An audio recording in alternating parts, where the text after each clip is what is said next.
শাপলা চত্বরে এমন একটা ঘটনা ঘটে গেল, পুলিশের পক্ষ থেকে দায়সারা বক্তব্য দেওয়া হলো, সরকারের এই মন্ত্রী ওই মন্ত্রী অসংলগ্ন কিছু কথাবার্তা বললেন, কিন্তু একটি সুষ্ঠু বিচার বিভাগে তদন্ত হলো না। শাহবাগকে অনির্দিষ্টকালের মতন চালিয়ে যাওয়া হলো 4 স্তরের নিরাপত্তা দিয়ে, বিরিয়ানি খাইয়ে, পাবলিক টয়লেট দিয়ে, কম্পিউটার কানেকশন দিয়ে। আওয়ামী লীগ যারা সমর্থন করে তাদেরও অলমোস্ট অর্ধেক আর শাহবাগ গণজাগরণ মঞ্চকে সমর্থন করছে না। জামাতকে নিবন্ধিত আইনগতভাবে স্বীকৃত রাজনৈতিক দল এবং আর যে কোনো নিবন্ধিত আইনগতভাবে স্বীকৃত রাজনৈতিক দলের মতন তাদের তৎপরতা চালিয়ে যাওয়ার অধিকার আছে।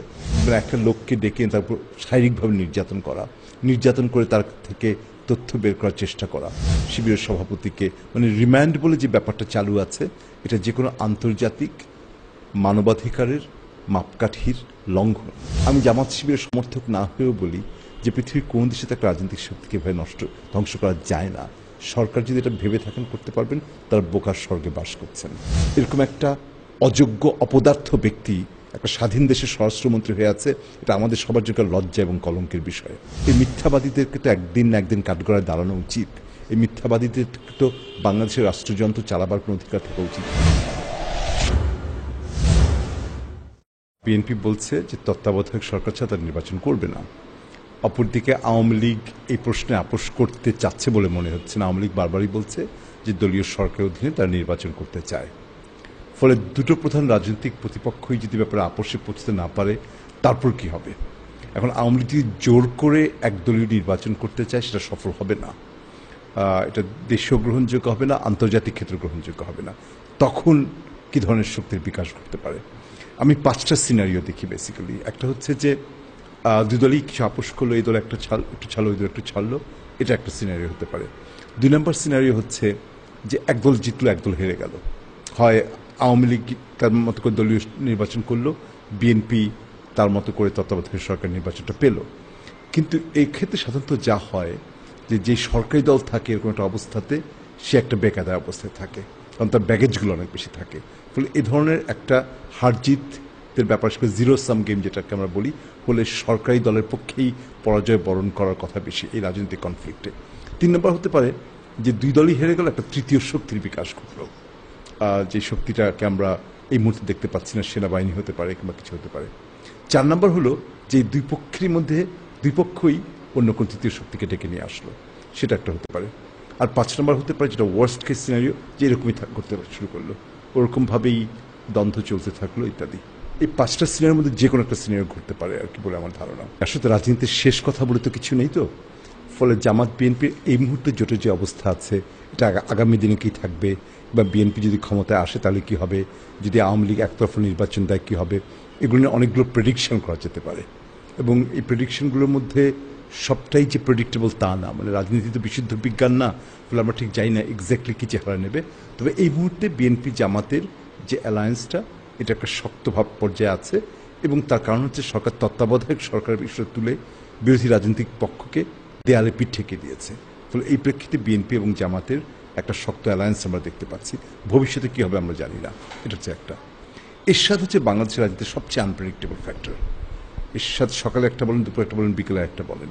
এই মুহূর্তে এরশাদ দুই পক্ষকেই দোয়া করেছেন, আবার বলছেন যে কারোর পক্ষেই তার দল যাবে না। আবার স্থানীয় পর্যায়ের বেশিরভাগ নেতাকর্মী 18 দলীয় জোটের ক্যান্ডিডেট পক্ষে কাজ করছেন। ফলে এরশাদের হিসাব নিকাশগুলো বোঝা একটু কঠিন। এরশাদ বেশি একটা ধোঁয়াশাচ্ছন্ন রাজনীতির উপর থ্রাইভ করেন, ফলে এটা আমরা বুঝতে পারছি না। এবং এরশাদ কীভাবে কার্ডটা খেলবেন, এরশাদকে আওয়ামী লীগের কতটুকু দরকার, বিএনপি কত দরকার, অনেকগুলি ইকুয়েশন আছে। এই মুহূর্তে যেটা হচ্ছে যে এরশাদ তার আনপ্রেডিক্টেবল খেলাটা খেলে নিজেকে আরও বেশি প্রয়োজনীয় করে তুলছেন দুই জোটের কাছে। কারণ একটা ক্লোজ ইলেকশনে এরশাদের কাছে সলিড 7 to 8% ভোট থাকে, এটা একটা উল্লেখযোগ্য সংখ্যক ভোট। এটা করে নিজেকে প্রয়োজনীয় করছেন, এইভাবে উনি তার কার্ডটা তিনি এইভাবে খেলার চেষ্টা করছেন। কিন্তু শেষ পর্যন্ত কোন দিকে উনি মন নেবেন এটা বোঝা কঠিন ব্যাপার। জামাতের পক্ষে, জামাতের নেতাকর্মীদের উপরে এত বেশি অত্যাচার হয়েছে গত 4 বছরে, তাদের পক্ষে আওয়ামী লীগের সঙ্গে অ্যালায়েন্স করা কঠিন ব্যাপার হবে। আওয়ামী লীগের যে কনস্টিটিউয়েন্সি, শাহবাগ বলি, ঘাতক দালাল নির্মূল কমিটি বলি, বামদের একটি অংশ, এরা আওয়ামী লীগকে করতে দেবে না। তো একটা সন্দেহ করা হচ্ছে যে তলে তলে বোধহয় প্রচেষ্টা যদি কোথাও একটা চলে থাকে আওয়ামী লীগের পক্ষ থেকে, অবাক হব না। আপনি দেখুন, গোলাম আজমের রায়টা তো হচ্ছে না, অ্যাপিল প্রক্রিয়াও কিন্তু হচ্ছে না। এর একটা কারণ হচ্ছে একভাবে দেখার ব্যাপার হচ্ছে যে আমরা যে বিচার বিভাগের স্বাধীনতার কথা বলছি, বিচার বিভাগ স্বাধীন না, প্রশাসনের পলিটিক্যাল ইন্টারেস্ট কি, তাদের হিসাব নিকাশ কি, সেইভাবে তার উপর নির্ভর করছে বিচার বিভাগ কখন রায় দেবে কখন রায় দেবে না। এর একটা স্পেকুলেশন হতে পারে, আমাদের কাছে কোনো স্পষ্ট তথ্য নেই, একটা স্পেকুলেশন হতে পারে যে আওয়ামী লীগ এক ধরনের মানসিক চাপ তৈরি করলেও করতে পারে জামাতের উপরে, যে জামাত যদি নির্বাচনে আসে তাহলে ব্যাপারটা আরও ডিলে করা হবে, পরে গভর্নমেন্টের হাতে ছেড়ে দেওয়া হবে। আর আওয়ামী লীগ নির্বাচনে না আসে রায়টা তারা আগেই কার্যকরী করার চেষ্টা করবে। কিন্তু অবস্থা এমন একটা জায়গায় পৌঁছে গেছে এই মুহূর্তে, 4টা সিটি কর্পোরেশনের নির্বাচনের ফলের পরে গাজীপুরে শনিবার কী হতে যাচ্ছে এবং দেশের ওভারঅল পাবলিক সেন্টিমেন্টের যে মোড়টা আছে, সেখানে আওয়ামী লীগের পক্ষে হুট করে একটা রায় কার্যকরী করাটা অসম্ভব মনে হচ্ছে নির্বাচনের আগে আর কি। শাপলা চত্বরে এমন একটা ঘটনা ঘটে গেল, পুলিশের পক্ষ থেকে দায়সারা বক্তব্য দেওয়া হলো, সরকারের এই মন্ত্রী ওই মন্ত্রী অসংলগ্ন কিছু কথাবার্তা বললেন, কিন্তু একটি সুষ্ঠু বিচার বিভাগের তদন্ত হলো না। অনেকগুলো ফিগারে তো আমরা শুনেছি, অধিকার বলছে 61, আমরা 2500 শুনেছি। আমি এই ফিগারের তর্কে এখন যেতে চাচ্ছি না, যদিও প্রথম দিক থেকে সরকারি দলের পক্ষ থেকে বলা হয়েছিল যে একজনও মারা যায়নি। মাহুল আলম হানিফ বলেছিলেন, এটা আওয়ামী লীগের যুগ্ম সাধারণ সম্পাদক, এবং এই বক্তব্যটাকে কিন্তু আওয়ামী লীগ সংশোধন করেনি। আর আমরা অধিকারের কাছ থেকে শুনলাম 61 জন। ফিগার এটা 2500 না 100 না 500 আমি তর্কে যাচ্ছি না। আমার কাছে যেটা গুরুত্বপূর্ণ ব্যাপার হচ্ছে যে এই ফিগারগুলো, ধরেন বাংলাদেশে কিন্তু বহু লোক বিশ্বাস করছে যে হাজার হাজার লোক মারা গেছে। আপনি ঢাকার বাইরে যান, দেখবেন বিপুল সংখ্যক মানুষ বিশ্বাস করে। আমি এই বিশ্বাসের পেছনে সামাজিক মনস্তত্ত্বটা বোঝার চেষ্টা করি। দেখুন, রাষ্ট্রযন্ত্র তো বারবার আমাদের কাছে মিথ্যা কথা বলেছে, স্বাধীনতার আগেও পরেও, মানে গত 41 বছর কেটে গেল, কোনো সরকারই তো তার কথা রাখেনি। সরকার এই গত 4 বছর 4.5 বছরের কথা ধরি, রুনি সাগর নিয়ে সরকারের মিথ্যাচার আমরা দেখেছি, বিশ্বজিৎ নিয়ে স্বরাষ্ট্রমন্ত্রীর মিথ্যাচার আমরা দেখেছি, পদ্মা সেতু নিয়ে, শেয়ার মার্কেট নিয়ে বিভিন্ন রকম পরস্পরবিরোধী বক্তব্য শুনেছি। ফলে রাষ্ট্রযন্ত্র কিন্তু এই মুহূর্তে একটা আস্থার সংকটের মধ্যে আছে। সরকার যা বলবেন মানুষ তা বিশ্বাস করে না, এবং সরকার যখন বলেন যে কেউ মারা যায়নি, কিংবা 11 জন মারা গেছে, মানুষ এটা বিশ্বাস করতে চায় না, কারণ বাংলাদেশের সরকারগুলো আমাদের বিশ্বাস এরকম কোনো কারণ ঘটাননি। হ্যাঁ, ফলে ফলে আমাদের কাছে এই বিশ্বাসের কোনো, এবং সবচেয়ে ব্যাপার হচ্ছে সরকার কাকে দিয়ে বলানোর চেষ্টা করছেন। যখন এই হেফাজতে ইসলামের শাপলা চত্বরের এই ম্যাসাকারের পরে পুলিশের পক্ষ থেকে প্রেস কনফারেন্স করা হলো, সরকারের বোঝা উচিত ছিল যে বাংলাদেশের প্রেক্ষিতে পুলিশের গ্রহণযোগ্যতার পরিমাপ কত কম। যেই পুলিশ পাড়ার দোকানদারের কাছে সে রেগুলার ঘুষ নেয়, চাঁদাবাজি করে, যেই পুলিশ অপরাধী চক্রের সঙ্গে যোগাযোগ আছে বলে সন্দেহ করা হয়, যে পুলিশ ব্রুটালিটির কথা আমরা শুনি, সেই পুলিশ আমাদেরকে বলবে কেউ মারা যায়নি কিংবা 11 জন মারা গেছে আর আমরা সেটা বিশ্বাস করব, তা তো না। মানে সরকার সামাজিক মনস্তত্ত্বটা বুঝতে পারছেন না, সামাজিক মনস্তত্ত্বে পুলিশের ভূমিকাটা বুঝতে পারছেন না। কিন্তু সবচেয়ে দুঃখের ব্যাপার কি জানেন, একটা হত্যাকাণ্ড হলে তদন্ত হয়, এরকম একটা ঘটনা ঘটে গেল, একটা তদন্ত হলো না। আমরা কেউ কেউ প্রথম দাবি করেছিলাম আন্তর্জাতিক পর্যায়ে তদন্ত হওয়া উচিত, সেটা না হোক অ্যাটলিস্ট দেশের ভেতরে একটা সুষ্ঠু বিচার বিভাগে তদন্ত হওয়া উচিত ছিল, সেটা হয়নি। এবং যেটা হয়নি তার দাম, তার মাসুল সরকারকে গুনতে হবে। এই 4 সিটি কর্পোরেশন আমরা দেখেছি, গাজীপুরে দেখেছি, যে মানুষের আস্থাহীনতা যে তৈরি হয়েছে তার একটা দায় দায়িত্ব সরকারকে নিতে হবে। মানুষ আর যারা ক্ষমতায় আছেন তাদেরকে আর ক্ষমতা দেখতে চাচ্ছেন না। এর পেছনে দুর্নীতি একটা কারণ, এর পেছনে রাজনৈতিক সন্ত্রাস কারণ, এর পেছনে মন্ত্রীদের অসংলগ্ন দায়িত্বহীন কথাবার্তার কারণ। এই এত কিছু কারণের মধ্যে হেফাজতে ইসলাম একটি উপাদান হিসেবে কাজ করেছে, এবং হেফাজতে ইসলামের যে সামাজিক ভিত্তি, তার যে একটা প্রভাব জনমতের মধ্যে আছে, সরকার বুঝতেই পারেনি। এবং সরকারের চারপাশে কিছু দায়িত্বজ্ঞানহীন লোক যারা ঘোরাফেরা করেছেন, ঘাতক দালাল নির্মূল কমিটি বলি, সম্মিলিত সাংস্কৃতিক জোট পড়ি, তারা সরকারকে মিসলিড করার চেষ্টা করেছে। ফলে আমাদের সামাজিক মনস্তত্ত্বে ধর্মের যে উপস্থিতি আছে, আমাদের সামাজিক মনস্তত্ত্বে এই ধর্মীয় সংগঠনগুলোর যে একটা ভূমিকা আছে, সরকার সেটা বোঝেননি, এবং সরকারের চারপাশে কিছু ভুইফোর শেকড়হীন সংগঠন আছে, তার সরকারকে সেটা বুঝতেও দেয়নি। যে নির্বাচনের আগে 7 মাস 8 মাস 1 বছর আগে এই সময়টাতে, মানে যখন গণজাগরণ মঞ্চটা হলো, সেটা হচ্ছে সরকারের শেষ বছর। সাধারণত এই সময় যখন একটা প্রবল মেরুকরণ ঘটে সমাজে, তার দামটা কিন্তু সরকারকে দিতে হয়, সরকারের ক্ষতি হয়, কারণ সরকারের অনেকগুলো ব্যাগেজ তৈরি হয়ে যায় তার মধ্যে, আর কতগুলো সুপ্ত শক্তি যেগুলো রাজনৈতিকভাবে সক্রিয় ছিল না, এদের একটা বিকাশ ঘটে এরকম প্রবল মেরুকরণ হলে। আজকে শাহবাগ না হলে হেফাজতে ইসলাম ঘটতো না, কিন্তু সরকার এটা বুঝতেই পারলেন না। শাহবাগ যদি 2 সপ্তাহ পরে শেষ হয়ে যেত তাহলে কি হতো সেটা আরেকটা সিনারিও, কিন্তু শাহবাগকে অনির্দিষ্টকালের মতন চালিয়ে যাওয়া হলো 4 স্তরের নিরাপত্তা দিয়ে, বিরিয়ানি খাইয়ে, পাবলিক টয়লেট দিয়ে, কম্পিউটার কানেকশন দিয়ে, এবং জনগণ আস্তে আস্তে আগ্রহ হারিয়ে ফেললো। প্রথম দিকে কিন্তু শাহবাগ গণজাগরণ মঞ্চের পেছনে অ্যাটলিস্ট নাগরিক মধ্যবিত্তের একটা বিরাট অংশের সমর্থন ছিল, কিন্তু এটাকে হ্যান্ডেল করেনি।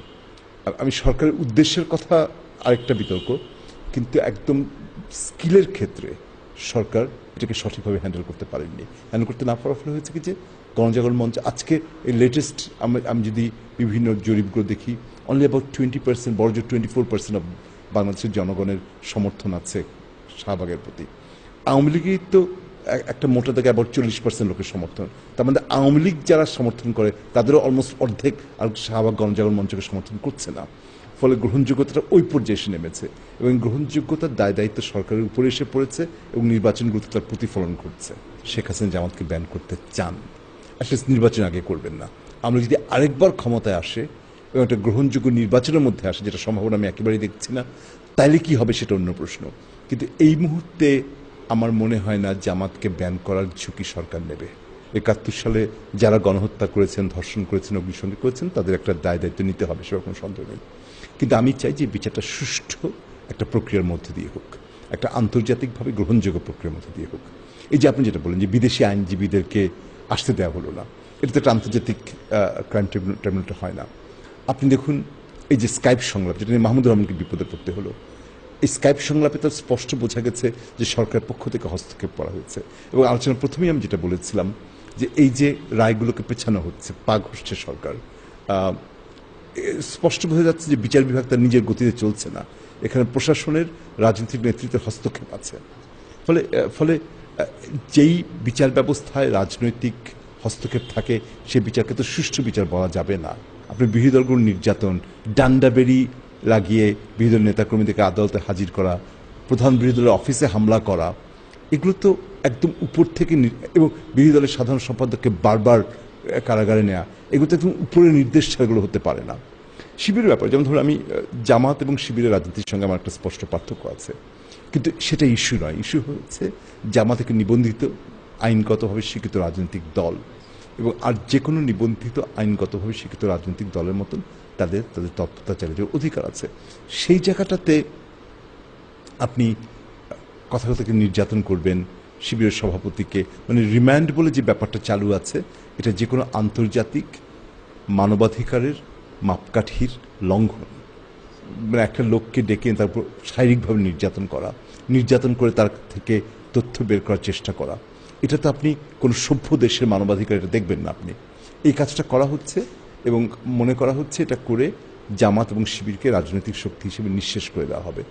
আমি জামাত শিবিরের সমর্থক না হয়েও বলি যে পৃথিবীর কোন দেশে তাকে রাজনৈতিক শক্তিকে ভেবে ধ্বংস করা যায় না।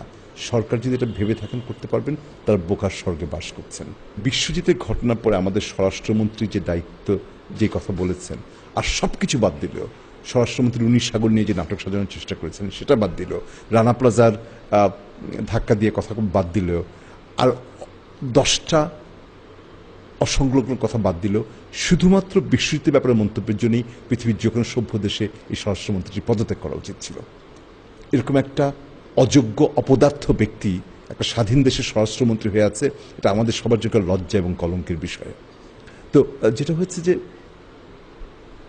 বিশ্বজিৎ খুনিরা সবাই ধরা পড়েনি এখনো, তদন্ত প্রক্রিয়া কোথায় যাচ্ছে আমরা কেউ জানি না। কিন্তু সবচেয়ে দুঃখের ব্যাপার হচ্ছে স্বরাষ্ট্রমন্ত্রী প্রথম থেকে সাফাই গাওয়ার চেষ্টা করেছেন যে ছাত্রলীগের বহিষ্কৃত কর্মীরা এটা করেছে, এবং বিশ্বজিৎকে ছাত্রলীগের কর্মী বলে চালিয়ে দেওয়ার চেষ্টা করেছেন। আমার স্পষ্ট মনে আছে টেলিভিশনের পর্দায় প্রথম দিন না দ্বিতীয় দিন বলছেন যে ছাত্রলীগের কর্মী, ছাত্রলীগের কথিত কর্মী বিশ্বজিৎ ছাত্রলীগের কথিত বহিষ্কৃত কর্মীদের হাতে খুন হয়েছেন। এই যে একবারও চোখের তারা না কাঁপিয়ে, একবারও মুখে অপ্রতিভতা না দেখিয়ে ডাহা মিথ্যা কথা বলা, এই মিথ্যাবাদীদেরকে তো একদিন না একদিন কাঠগড়ায় দাঁড়ানো উচিত। এই মিথ্যাবাদীদের তো বাংলাদেশের রাষ্ট্রযন্ত্র চালাবার কোনো অধিকার থাকা উচিত না। আমাদের সমস্ত শক্তি, বিরোধী দলগুলো বলি, নাগরিক সমাজ বলি, আমাদের সমস্ত শক্তি একত্রিত করে সরকারকে বাধ্য করা যে একটা নির্দলীয় নিরপেক্ষ তত্ত্বাবধায়ক সরকারের অধীনে আগামী নির্বাচনটা হওয়া, এটা হচ্ছে আশু কর্তব্য বাংলাদেশের রাজনীতির। কিন্তু আশু কর্তব্যের বাইরেও কিন্তু একটা সুদূরপ্রসারী কর্তব্য আছে, সেটা হচ্ছে বাংলাদেশের রাজনীতির ক্ষেত্রে এক ধরনের গুণগত রূপান্তর আনার চেষ্টা করা।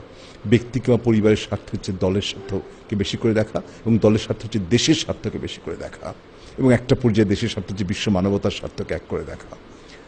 রাজনীতির ক্ষেত্রে আমার ব্যক্তি লোভ, ব্যক্তি লালসা, ব্যক্তি স্বার্থের চেয়ে সমষ্টির স্বার্থ, সমষ্টির কল্যাণ, সমষ্টির মঙ্গলকে বড় করে দেখা।